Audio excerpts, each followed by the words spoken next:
Assalamualaikum warahmatullahi wabarakatuh. Halo semuanya, perkenalkan nama saya MLB Kites Bakas dari Universitas UIN Raden Fatah. Saya di sini akan menjelaskan tentang fiil mudhari, yaitu kata kerja masa kini dan yang masa akan datang. Nah, pertama-tama saya di sini akan menjelaskan definisi secara singkat. Apa itu fiil mudhari? Kemudian ciri utama pada fiil mudhari atau huruf mudharaf, kemudian pola konjugasi dasarnya, dan kemudian perbandingan singkatnya. Pertama, apa itu fi'il mudhari? Fi'il mudhari adalah kata kerja fa'ala dalam bahasa Arab yang menunjukkan tindakan atau keadaan yang sedang berlangsung pada masa kini atau akan yang datang atau masa mendatang. Ini adalah bentuk kata kerja yang imperfect, yang esensial. Kemudian ciri utama huruf mudharaf selalu diawali dengan salah satu dari 4 huruf mudharaf yang disingkat dengan ana, iu, ana itu, salah. Kemudian ada hamzah yaitu orang pertama tunggal atau bisa disebut saya. Kemudian ada nun yaitu orang pertama jamak yang bisa disebut kami. Kemudian yang ketiga ada ya, orang ketiga atau dia laki-laki. Dan yang keempat yaitu ada orang kedua atau kamu atau ketiga yang disebut dengan dia perempuan. Kemudian ada pola konjugasi dasar yaitu bentuk fi'il mudhari berubah sesuai subjek yaitu domir. Contoh dengan rohaba yaitu pergi. Pertama ada damir yaitu pronounnya, misalnya seperti he atau huwa menjadi konjugasinya huwa menjadi he goes atau dia akan pergi. Yang kedua ada she. Nah, she ini menunjukkan tuh yang perempuan. Pokoknya yaitu hiba. Atau kalau misalnya dikonjugasi menjadi badhabu, salah. Oke, yang artinya dia akan pergi dalam bentuk perempuan. Oke, kemudian untuk perbandingan singkatnya dengan fi'il mudhari dan fi'il madi, fi'il mudhari dan fi'il amr, yaitu terdapat pada tata letak penggunaannya. Seperti fi'il madi yaitu masa lalu, kemudian fi'il mudhari yang digunakan untuk masa kini mendatang, dan terakhir fi'il amri yaitu digunakan untuk kata-kata kalimat perintah. Kemudian secara garis besarnya mudhari itu adalah kata kerja dalam bahasa Arab yang menunjukkan tindakan sedang berlangsung sekarang atau yang akan datang. Nah, ciri khas fi'il mudhari itu terdapat pada kata nun, kami, kita, hamzah, saya, yaitu tak, kamu atau dia dalam bentuk pria. Kemudian ya dalam kurung dia laki-laki. Untuk salah. Dalam tak itu untuk kamu atau dia dalam bentuk perempuan, kemudian ya itu baru dia laki-laki. Nah, seperti yang saya jelaskan tadi, kalau misalnya fi'il mudhari atau fi'il madri itu terletak pada penggunaannya. Pertama ada fi'il madri. Pada waktu penggunaannya itu kalau fi'il mudhari pada masa sekarang atau yang akan datang. Kemudian fi'il maddi yaitu penggunaan pada telah masa selesai atau masa lampau, atau itu penggunaan pada kata-kata sebelumnya lah intinya. Kemudian kalau misalnya awalannya itu kalau fi'il mudhari menggunakan seperti a, na, ya atau ta. Kalau misalnya fi'il maddi itu tidak ada. Kemudian pada penggunaan masa depan itu bisa didahului sa atau saufa. Nah, kalau misalnya fi'il maddi karena dia pada seri besarnya itu menggunakan untuk masa lampau, jadi dia tidak ada untuk menggunakan masa depan.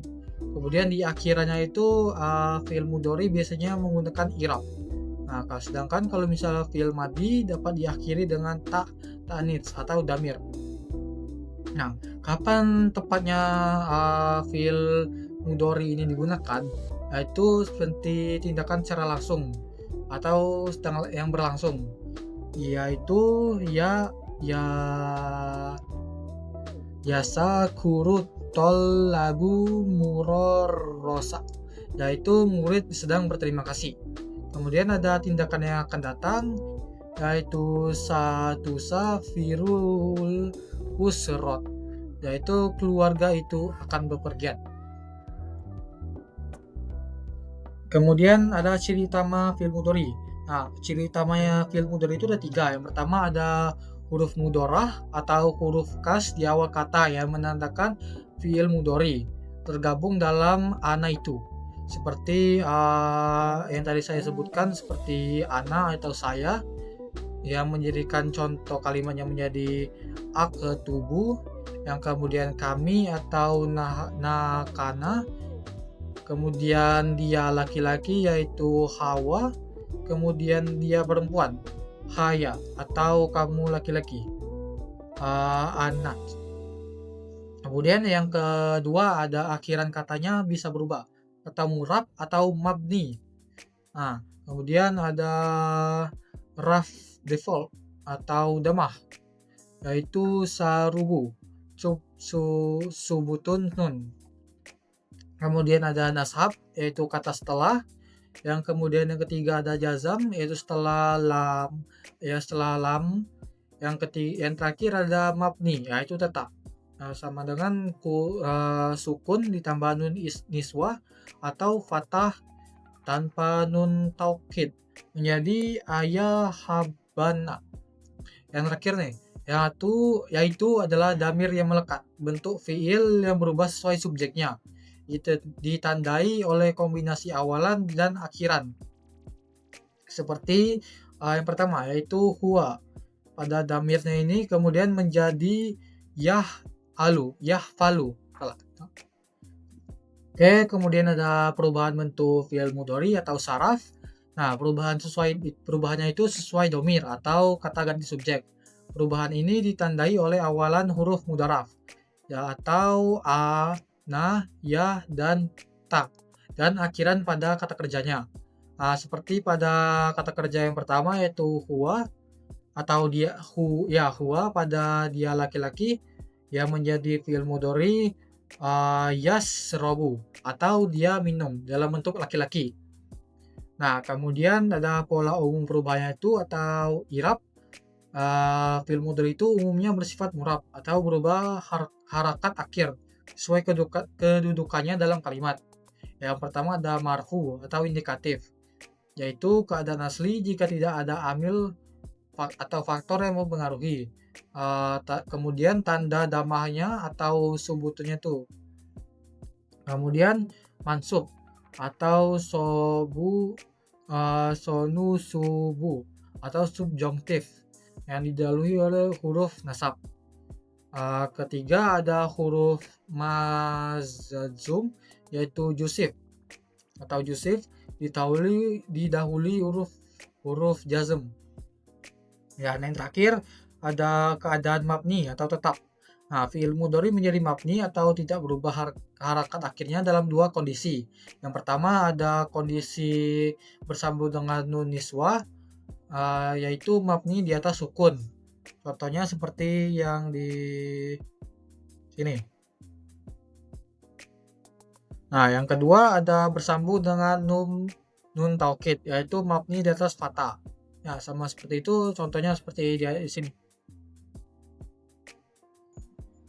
Oke, kemudian ada fi'il mudhari atau mansab. Ya, nah ini fi'il mudharinya ini bedakan lagi jenis lagi, yaitu kata kerja yang menunjukkan masa sekarang atau mendatang yang didahului oleh amil nawasib. Nah, apa itu amil nawasib? Amil yang masuk pada fi'il mudhari dan mengubah i'rabnya dari rafa menjadi nasab. Nah, terdapat 10 jenis amil nasawib. Nawashib. Nah, yang pertama ada ana atau bahwa. Yang kedua ada lana atau tidak akan. Yang ketiga ada kaya atau agar. Kemudian yang terakhir ada lamukai untuk atau agar. Nah, yang kemudian ada tanda nashabnya. Ya, ada 3, yaitu fatah dazirah atau sohi akhir mutual akhir. Kemudian yang kedua fatah muqaddarah mutal akhir pertama. Yang kemudian zunun yaitu af'alul khomsah mansub. Contoh kalimatnya itu seperti yang bisa teman-teman lihat di sini, yaitu ada di sini Ahokabama Yaka. Oke, nah ini teman-teman sekalian bisa latihan yang seperti di PPT saya di sini. Oke, mungkin itu yang dapat saya sampaikan. Kemudian ada rangkuman poin-poin pentingnya, yaitu ada fi'il mudhari yang menunjukkan aksi saat ini atau di masa depan. Kemudian bentuknya berubah tergantung pada domir atau kata ganti dan amil atau faktor. Yang ketiga ada memahami i'rab atau marfu, mansib, mazum adalah kata kuncinya. Kemudian yang terakhir, latihan rutin akan memperkuat pemahaman teman-teman sekalian bahwa fi'il mudhari itu dapat digunakan untuk pada masa sekarang dan masa saat ini. Mungkin sekian saja yang dapat saya sampaikan. Apabila ada kesalahan kata dan kekurangan pada video saya kali ini, saya mohon maaf pada teman-teman semua karena kesalahan murni dari saya, bukan kesengajaan. Sekian, wassalamualaikum warahmatullahi wabarakatuh.